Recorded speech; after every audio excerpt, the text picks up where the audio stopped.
Welcome to a new edition of the Neon Jazz interview series with New York City jazz pianist Miki Yamanaka on her 2020 Human Dust Suite CD.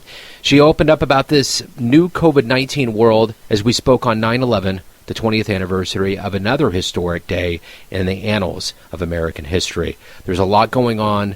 We cover it. Enjoy. How's it going? Good. The last time we talked, the world was in a whole different place. Yes, yeah. Oh, my God. Oh, yeah, where do you even start? I mean, nowhere. Like, it's hard to start, you know? I went to, there's a good part of this story, and then there's the reality of our story. And I went to a drive-in concert. Kansas City's putting these drive-in concerts together, and oh, that's great. Yeah, so everybody drives up, and you open the back hatch of your car, you get a chair, and everybody's masked, and we're watching the show, and all of these guys. I think it was a few weeks ago from the Kansas City Jazz Orchestra was there, and I was just talking to one of the drummers, and he's just a regular cat on the scene, and he was just telling me how much money he's lost in gigs, and I was just like, wait, what? Wow. What? Wow. So, and I periodically will ask musicians, how is jazz doing? I never, ever, ever have to ask that again. The amount of gigs that have been canceled by just one musician. For instance, this is our segue.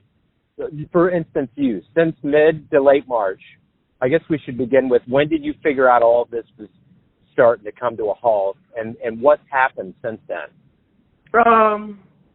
I would say, so middle March, it's like that. I clearly remember that things started, getting canceled. And like I got a couple actually gigs that some people canceled because they didn't want to go to the gig, but the gig was still happening. That was middle March, and I was like right before New York shut down. So I worked a little bit more than what I planned in that specifically, but then after that, everything got canceled, right? So, I was supposed to go on a road back to California. I forgot, North Carolina or somewhere. I had something planned, festival gig in Arizona. Of course, got canceled. So, basically, I think I can say I've lost, for 2 months' work, which is, at least, $3,000 per month. So just so much money. If I really think about that, it's frightening. Yeah. Yeah. The amount of money that I didn't end up making. Yeah, and that's what this drummer was telling me too. So it's astounding, but I guess the hopeful thing is that you're releasing a new album, the Human Dust Suite, during a pandemic, which is a wonderful album. I really, really enjoy it. Oh, thank you. I love it. Appreciate that. Yeah, I love your work. So I guess my question to you is, do you have any ambivalence, any special feelings about an album coming out during such an odd time on the planet? Yeah, so I was planning to release this record before things went down. That was supposed to be in August. And when the things went down, I just felt very depressed. And I was like, well, should I even do this? Is it the time? People are dying. Is it the right time to do so? Yeah. And, the situation is really not clear, still not. But then I was like, well, I'm not doing anything, that's for sure. And I recorded this material, which I'm really, really, close to. I feel very personal. This music is very personal to me, so if I can share that, if I can allow myself, the bank account-wise and, my energy, that allows me to do that, I should do that. Then I thought about it for a couple months, and the label was like, hey, are you doing this or not, And I was like, I think I'm going to do it. So, that's why it's a little bit delayed, and then it's going to be released later September, I guess, this month.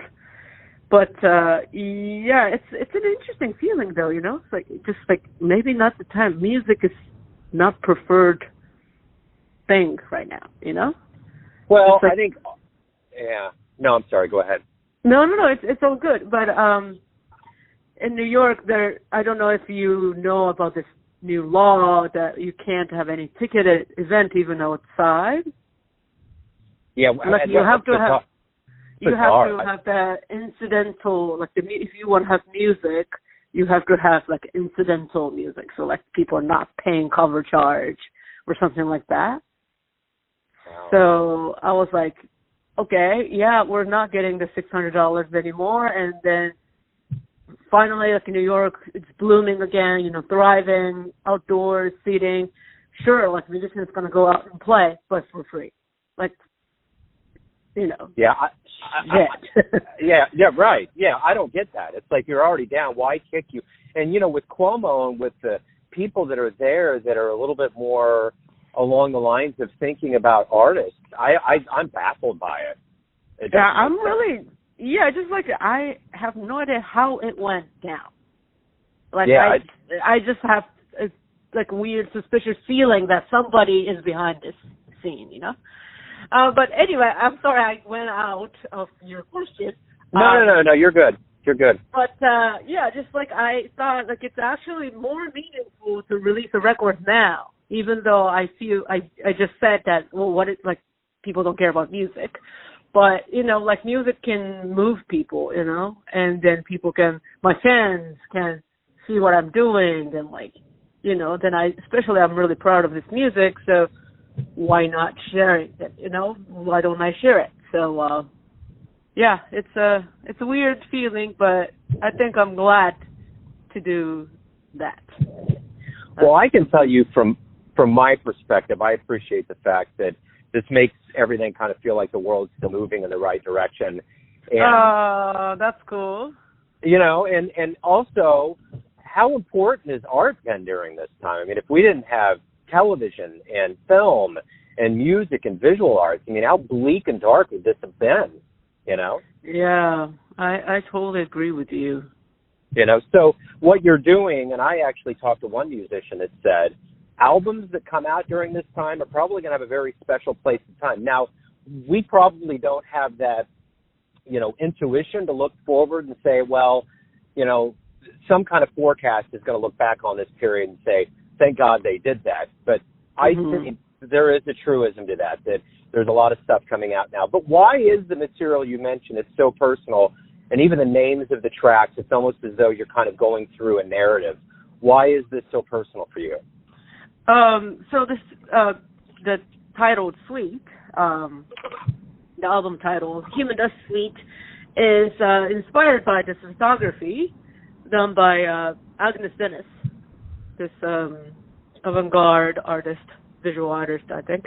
I saw her photography that's called Human Dust in Chicago when I went to Chicago playing with Antonio Hart, and we had gigs 4 days in a row and deep in Chicago. So like I had some time during the day to explore the city, which I really enjoyed. Then one of them is going to the Art Institute in Chicago. And I saw that photography, and I was very tired that day because I walked from the hotel to the museum. I was very tired, but then that photography struck me very hard. Like, boom, like I was there, basically like standing in front of the photography, super tiny photography too, actually. And I was there for like a half an hour just like thinking, wow, that's pretty deep though if you think about this, like, because I was, trying to be more active about racial issues and gender issues, especially in this music scene. Because, like, the band leader I work with, Roxy Koss, is really vocal about women in jazz, and I didn't really work for her about that organization that she's running, but that made me think about the issue. And then I was kind of like frustrated with my own perspective. And then I saw that photography, and then, man, everybody dies eventually. That's the known fact. And then everybody's going to look like the same thing, the color, gender, trans, doesn't matter at all. And I was just so moved by that fact that, I mean, everybody should know that, but the occupation doesn't matter, like your success doesn't matter, what you like doesn't matter, and like how you look doesn't matter. Like I just wanted to tell people who listen to my music that your life is supposed to be enjoyed. So like, why do you be bothered by the fact that you don't like the Asian people, or you don't like the black people, you don't like the gay people, or something like that? Like that's such a negative energy. I just want to create better, like brighter energy just thinking about your life. So that's why it feels very personal to me to even write a suite about that. Yeah, that's wonderful. Yeah. That makes sense. Yeah. Chicago's such a great town. I love such Chicago. a great town. Oh my God, I enjoyed it so much. I was like, oh my God. Am I having a vacation or what? Yeah, it's wonderful. So much fun. Yeah. What a great feeling. Just there's so much to do. There's so much history. It's a cool town. It's like a little New York is what it is. Yes, it's really cultural. It's really diverse. Like the amazing food and like I was walking around and I saw a bunch of tourists as well. But like I saw a bunch of different kind of people, and I really appreciated that. Yeah. It made me feel very comfortable. Yeah, being from the Midwest, it's always good to have that kind of metropolis to hop to. Yeah. You come to New York sometimes? My dad was born in Brooklyn, raised in Long Island, so I have family up there. Oh, nice. Yeah, so I have a New York connection, and I remember I was up there in '95. I went and saw my relatives up in Long Island and did the double-decker tour of New York and all of that. But I remember, this is weird because we're at 9/11 right now, I was in the back of a water taxi in Venice, and when 9/11 happened, and when I would travel, I flew out on the 5th of September 2001 to Paris, made my way through Europe, Italy, and all that. In fact, and then I was in the back of a water taxi. This guy starts shooting his hands in the air. He starts saying, America. He's freaking out. And I'm like, what are you talking about? Are you talking about the World Trade Center bombing in '93? I had no idea. So I go home, and my dad's like, the second tower just collapsed. I'm like, what the hell are you talking about? That's crazy. That's and in '95, I remember seeing that big, huge globe in between both towers. It's like, let me get something straight. These are enormously massive structures. How did they just fall? So anyway, quick segue. That was my New York 9/11 moment, since we're on the 19th anniversary. But yes. But at any rate, speaking of disaster and recovery and all of that, what do you think both the musician and the audience, what silver linings, what wisdom do you think we're going to get as we do return to those venues and we get back to some semblance of regular life? I hope that people are eager to seek and actually go out to listen to the live music. And then some people even mentioned me while watching the live streaming concerts that I've done a couple times throughout the quarantine time. People are like, man, this is great, but like I cannot wait to see you in person. Yeah.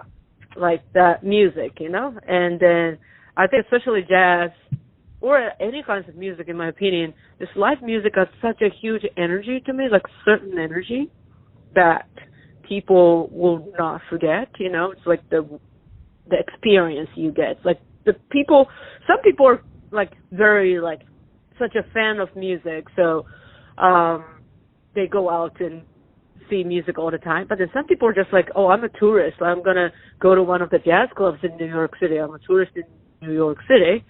And then they happen to see me or whomever, and they're like, dude, this is awesome, Yeah. And that kind of experience, because the live streaming concert became such a huge thing now, because that's the only platform we can pretty much provide at the moment, right? Yeah. So a good thing is for musicians is like we learned how to do that and how to be able to connect with fans and audience, and not the preferable way, but still be able to connect That's good. I was glad that, I could figure this out. Cool, I didn't really spend much time on it before. So it was good. I think it is good that we got to learn how to. I think some musicians really went and learned how to do home recording and stuff like that, and that's good for them. So they can get those gigs even after that, and they can submit those recordings, especially horn players, doing little audio files for this TV show or something like that, and then the people who didn't learned how to do it. So I think it was a good time to learn for musicians. And for the audience, they learned more names maybe. They discovered more musicians that they didn't know before because they had time as well. So they were like, I'm going to check out Small Archive more. I didn't know this musician, but I like it.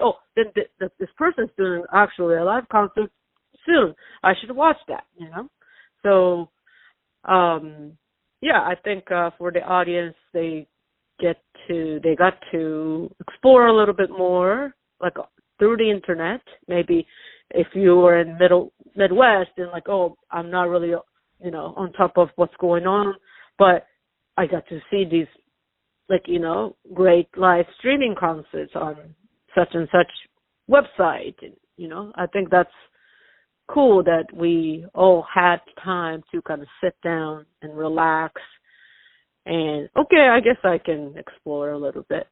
And then hopefully after the whole mess is over, those people can come to New York or we can come to Midwest or wherever and do a concert, and they're like, I think I've seen her name before, and then they get to actually meet in person, stuff like that. I think that's what I hope, and hopefully that's the silver lining. Yeah. Yes. Yeah. Well, and I think that's the thing. Jazz has always been a very adaptable art form, and I think that's been very evident during all of this, and I think it's going to be so triumphant. I know that when I went and saw the show a couple weeks ago, the director for the band that I was watching got real choked up talking about, because he was talking about, a lot of songs were getting dedicated to Charlie Parker because it was 100-year. Yeah. He was talking about Count Basie and Bobby Watson in relationship to what's going on with all of this race nonsense and, right. Feeling bad about how all of this is going down right now. And it was really hard. So, I think there was a lot of us that thought, oh my God, when we all get back to it and we're together in crowds, there's been so many layers that have been added onto it. Yeah. Only Americans can take a pandemic and add total racial injustice and class warfare on top of it. We're the only ones. Pretty crazy, I have to say. Yeah. Yeah. Going nuts. Man, it is. It's like this vortex of things happening, but hopefully good change will happen. And I'm always a firm believer in the amount of time I've been on this planet, humanity always finds a way to shine or win or whatever term you want to use. So I'm hopeful. Yeah, that's great. Yeah. So, but at any rate, thank you for taking some time out. Thank you for the music. Good luck with everything. Yeah. And Thank you so much. Thanks for listening and tuning into another Neon Jazz interview, where we give you a bit of insight into the finest players in New York City, Kansas City, and spots all over the world, giving fans all that jazz. And thanks to Miki for her time and her continued excellence in the jazz world. If you want to hear more interviews, go to Famous Interviews with Joe Domino in the iTunes Store. Visit Neon Jazz at youtube.com. And for everything Neon Jazz all the time, go to the neonjazz.blogspot.com. Until next time, enjoy the jazz, my friends.